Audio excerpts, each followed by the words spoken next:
Everybody, it is your realtor Dave, and today I want to talk about why solar panels and pools are the worst investment you can make on your house. Now, if you're like most people, you're just now through the holidays, you're going to start working on your taxes, you're going to get your tax refund back, and you're going to be like, what can I do with my tax refund? So, you're probably going to do one of two things potentially. That's put solar panels on your house, or maybe even go so far as to use that money to put a pool into your house. So I'm going to go over some statistical data on why both of those are probably the worst thing you can do to your house. First, I want to start off with solar panels. Solar panels, one, they're overpriced. Two, they're ugly. And three, they do a lot of damage to our environment. But let's just talk about the money side of it. Okay? These solar panel companies, they're going to come knock on your door, especially if you bought a brand new house. Because when you buy a brand new house, everybody and their cousins got the greatest product for you. So they're going to come in, they're going to be like, hey, look, we can put solar panels on. But then you're going to get a tax rebate, and you're going to get this, and your electric bill is going to come down to this. Well, if you don't have a debt to the IRS, you can't use that rebate, that credit, excuse me, to credit that debt. So then you're just like losing money. Okay.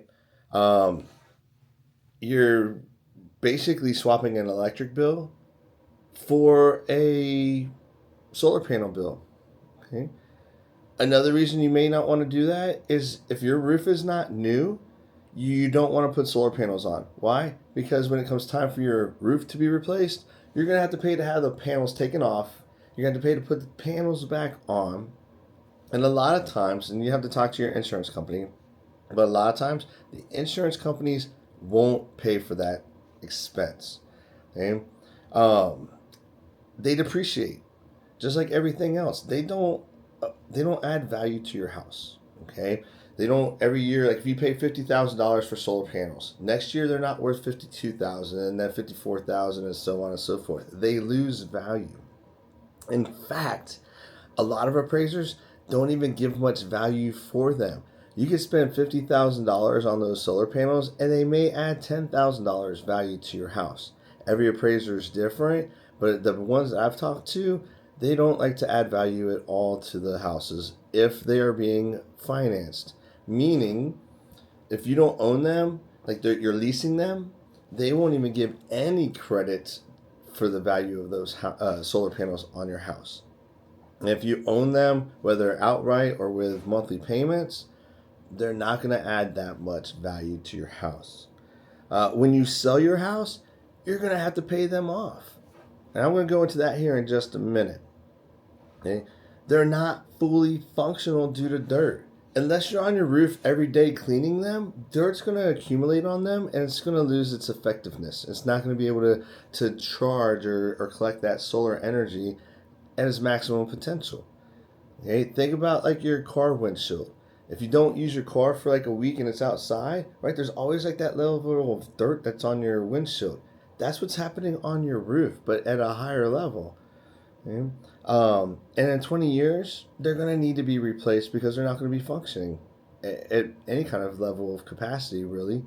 Now, let's just, because I like to use numbers, okay, and these are just random numbers. Okay, so everybody's situation is probably going to be different because in California, solar panels cost less or more than maybe in Hawaii, and then in Alabama, they may cost less or more than in Colorado, right? And so it just all depends. Okay, and a lot of times the interest rate is going to vary based off of your credit score. It may vary because of your down payment that you put on there. But let's say you buy a $50,000 solar system and you get a $10,000 tax credit. And let's just assume that you get that $10,000 tax credit off of your taxes. Okay, you're still financing if you finance the full $50,000. And let's say that you have a 6% interest rate. At 20 years, your monthly payment is $358.22. Okay, and in 5 years, you want to move. Your remaining balance is $49,453.48.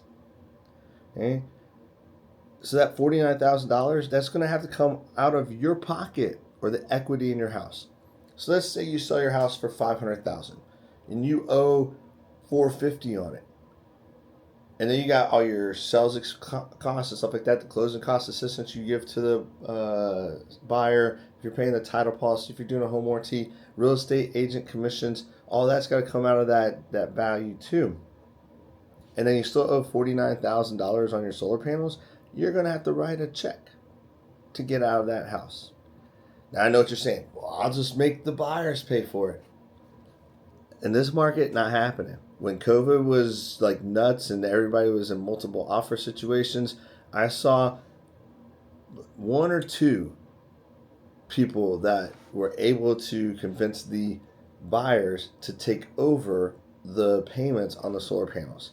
Now, when you do that, it throws in another monkey into the whole works here, because that person buying your house, one, they have to qualify for the panels.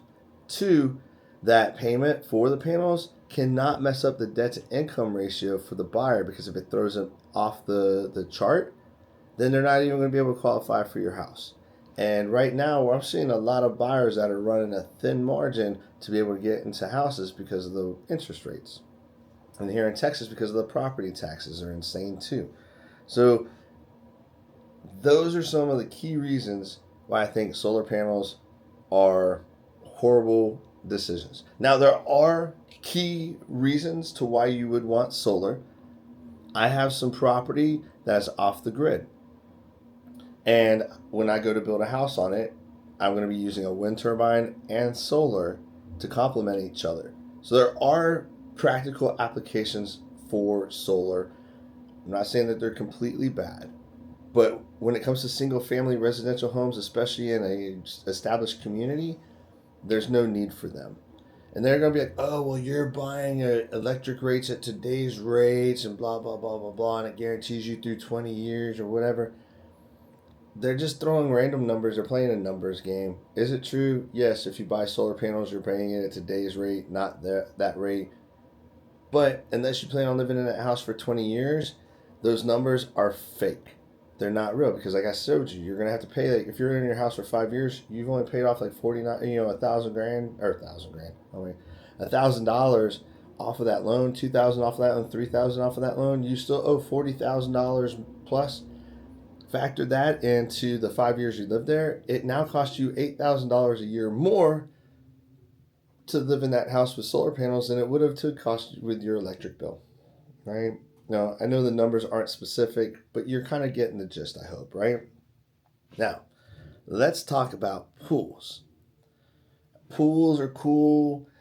I've never had a pool. I've had a hot tub. It was cool to have a hot tub. We used it every day for like the first month, and then it worked down to like 3 times a week the next month, and then 2 times the next month, and then it got to the point where I was just paying a guy to clean it, and it was just a yard ornament. I know a lot of people, the same thing happens with pools. It's cool when you first get it because it's new, and then eventually it dwindles off and dwindles off and dwindles off. And then when you live somewhere that might be cold and you can't even swim in it for 4, 5, 6 months, then you're spending all that money, and it's really spread out over a year for like half the usage. Okay, so pools, they're like overpriced. COVID hit, everybody and their cousin wanted a pool, and the prices went up, supply and demand, right? They really add very little value to your house. Some people say they add, 6 to 10%. I'm more of the 4 to 8% believer. The places that I've found that say 6 to 10% are like pool companies. I haven't really found like an independent system that shows anything others. I did find one time a 4 to 8%, and it was from a non-pool company, so I kind of want to go that route. When I talk to the appraisers about it, they just say it depends. They don't even give me a specific range, because they just say it depends on, one, the community, two, the pool type. Is it gunite? Is it fiberglass? Do they have just a little sidewalk around it? Do they have water features and all this other stuff? So they said if you just have a fiberglass pool and nothing really going on with it, you're going to be down into like the 4 or 5%. If you have a huge concrete one or gunite one that's got a built-in hot tub, you got a slide, you got water rock features with the waterfall in it, you got like an outdoor kitchen attached to it. But really, then you're pushing the 8%, 9%, 10%. Okay, so I've done some math for you here just so you can kind of see what I'm talking about. So let's say you spend 100 grand on a pool. That's pretty good price for a decent pool, right? And you have a $500,000 house. And let's just assume that you got 10% value on it. You're not, but let's just assume you're going to get 10% value on it. That's $50,000. You've literally lost $50,000 of money on that pool, not including chemicals, cleanings, like services if you need warranties that you want to get because if that pump goes out, you want to have that warranty instead of you having to buy a brand new pump without that coverage. Let's go with, you live in $1 million house, right? And you buy a $125,000 pool and you get 10%. You're now at $100,000 potential value, so you're still out $25,000.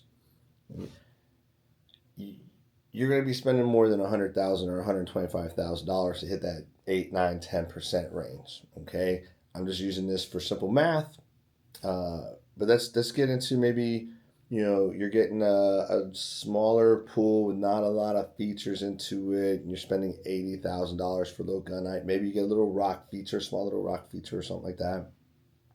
And let's say that you get 8% for that, and your house is valued at $500,000.